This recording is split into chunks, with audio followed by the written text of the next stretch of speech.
Hey you, have you ever wanted to play a racing game full of your favorite childhood characters and race around scenic tracks that resemble famous fictional places from long ago? Get that trash out of here. We're not talking about you. Disney Speedstorm, a racing game that was released back in April of this year that was developed by Gameloft, who, after a quick Google search, has only ever developed mobile games. This game is jam-packed with a roster of your favorite Disney childhood heroes, such as Mickey, Donald Duck, Figment the Dragon, who has not been in a Disney short or feature film since 1989. It has it all, from janky mechanics, a pay-to-play system, character leveling, and above all, loot boxes. I was introduced to this game from a friend after my Avengers video, and I've recently been on a hunt for playing bad games because I hate myself, and let me just say, this is definitely near the top of peak trash. I don't really have a goal for this video outside of just explaining my experiences when playing, provide some gameplay, and why it's the worst racing game I've ever had the displeasure of picking up a controller for. And that's saying a lot from someone who has played and enjoyed Cars Major National on the DS. But without further ado, let's begin. To be frank, I don't even know where to start. The game begins with a tutorial which is pretty straightforward. Right trigger to accelerate, left trigger to drift, triangle/Y to use your items, and a unique mechanic called manual boosting, which is a rechargeable periodic boost akin to a mushroom from Mario Kart. And that's about where the intuitive parts of this game ends. Remember how I mentioned before that this game has extremely janky mechanics? Well, I bet you're probably asking how a company that developed the entire Asphalt series for iOS and Android could possibly screw up one of the most straightforward gaming genres of all time. And let me tell you how badly they tried not to be like the other girls. They added bullet time for hitting enemies with items in front of you. The jump button causes you to go 50 feet in the air, which serves no actual purpose. Drifting slows you down, which makes it not worth using at all. Cars can perform rail grinding like skateboards. Characters have unique special abilities, with some being objectively better than the rest of the cast, and which items you can get in a race are directly linked to the character, and both them and the items have to be leveled up. I have so much to say about this game, and I haven't even dived into the actual racing, which, spoiler alert,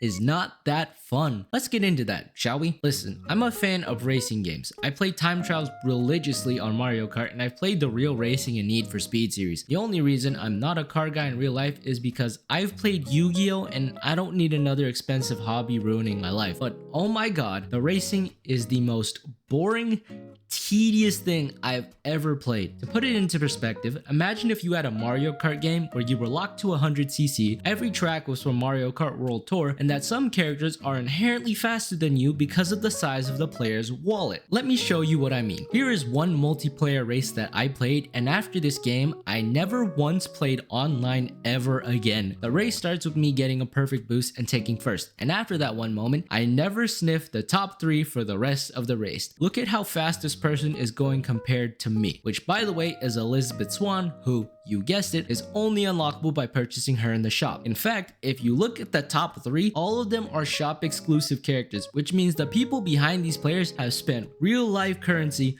on this game. At that point, I would just start buying car parts to build my own race car. Look, there are some games where I'll turn the other way when spending money. Valorant? Sure, skins are cool. Rocket League, you have to look at your car all the time anyways, it makes sense. But a Disney knockoff of Mario Kart Arcade?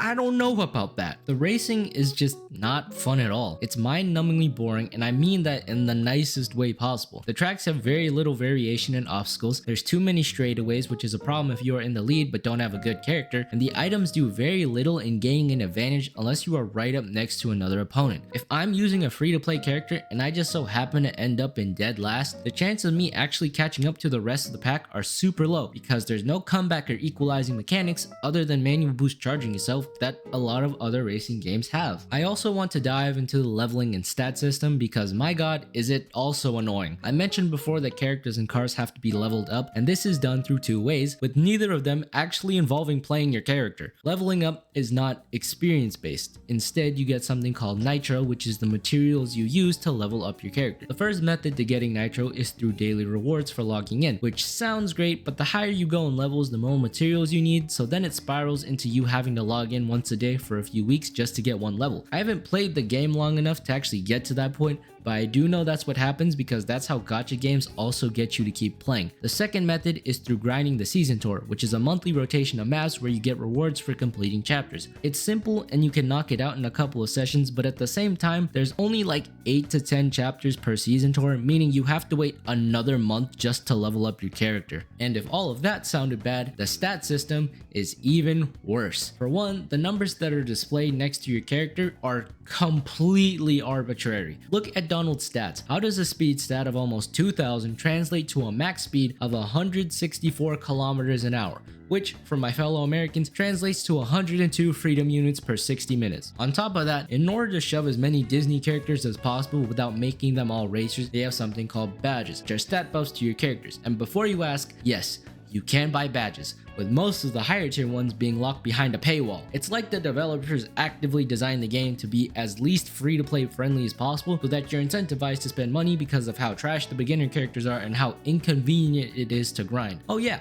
I forgot to mention, you could also buy levels which you get alongside purchasing characters. And that segues into my next point. I want to explain how much of a cash grab this game actually is. Firstly, I think you've probably figured it out by now that this game is free to play, which doesn't mean much because guess what? This game not only has a pay to unlock system, but also has a battle pass and loot box system that I mentioned earlier. So not only are you forced to spend money to get good characters, you're not even guaranteed to get any characters because they have a shard collection system which you need 10 of to get a character or star up one, and most loot boxes only drop between 1 and 5 of them. And seriously, this game is trying to get you to spend money at every turn. Every time you go into the menu, you're bombarded with deals which entice you to shell out some guap, and some of the deals don't even give you the character. They only give you half of the required amount so that it quote unquote cuts the time to get the character in half, which is straight up stupid. And I don't even want to get started with the battle pass and how some characters are also locked behind that too.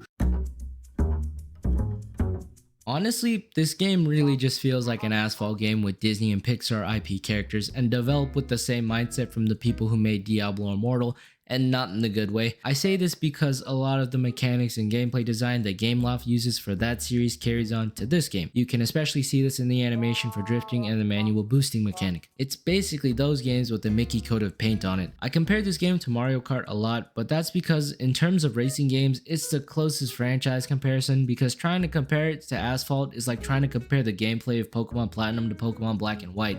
It's the same thing. I thought this game had potential to be fun when I first started, but it really feels like this game should have just been developed for mobile because there's no story. Unless you have a controller, the keyboard controls are very clunky, and the racing is very clearly something that you play for 10 minutes and get on with your day, not something that you'd sit down for hours playing. If there's one positive that I have for Speedstorm, it's that the graphics for this game are really good, the shaders are nice, and the animations when boosting and using items are very fluid. It's just such a shame that all the games to waste good quality graphics on, it's this. But if I had to give a score for this game, I'd give it a 4 since I just saw the Ludwig video on Garfield Racing and that seems objectively worse. But overall, that's it.